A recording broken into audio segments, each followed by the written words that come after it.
नन्वशोचस्त्वं प्रज्ञावादांश्च भाषसे गतासून अगतासूंश्च नानुशोचन्ति पंडिताः। हाँ पार्थ, जो चले गए वे तो चले गए, और ज्ञानी तो न जाने वालों का शोक करते हैं और न ही उनका जो नहीं गए। वे तो न विगत के लिए शोक करें और न ही अगत के लिए।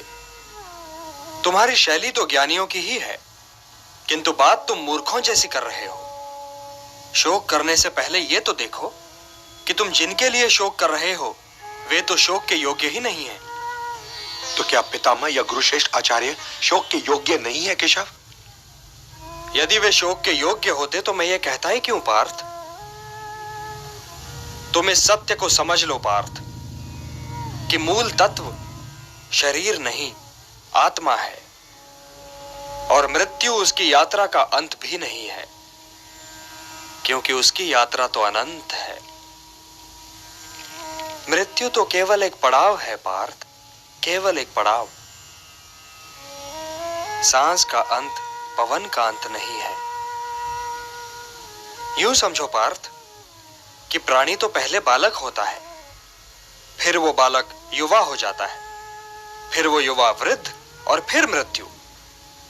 किंतु ये यात्रा तो शरीर की है। आत्मा तो इससे भी आगे जाता है। वो एक शरीर को त्याग कर कोई और शरीर धारण कर लेता है।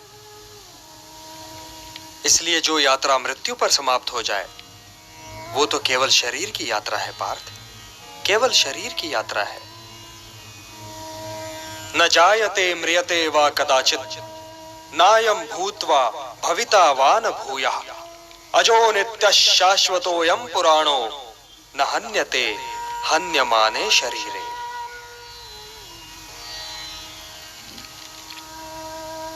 आत्मा की यात्रा तो अनंत है पार्थ, और उसकी यात्रा के एक बिंदु पर शरीर पीछे छूट जाता है और यात्री आगे निकल जाता है, और वो बिल्कुल वैसे ही कोई नया शरीर पहन लेता है जैसे हम पुराना वस्त्र उतारकर नया वस्त्र पहन लेते हैं। वासांसि जीर्णानि यथा विहाय नवानि गृह्णाति नरोपराणि तथा शरीराणि विहाय जीर्णानि अन्यानि संयाति नवानि देहि। हे पार्थ, विनाश तो आत्मा को छू ही नहीं सकता, तो फिर शोक कैसा? और किसके विनाश का? क्या वस्त्र के विनाश का? किंतु वस्त्र तो अमर नहीं होता, वो तो त्यागे जाने के लिए ही होता है। और आत्मा मरता नहीं, कभी नहीं मरता।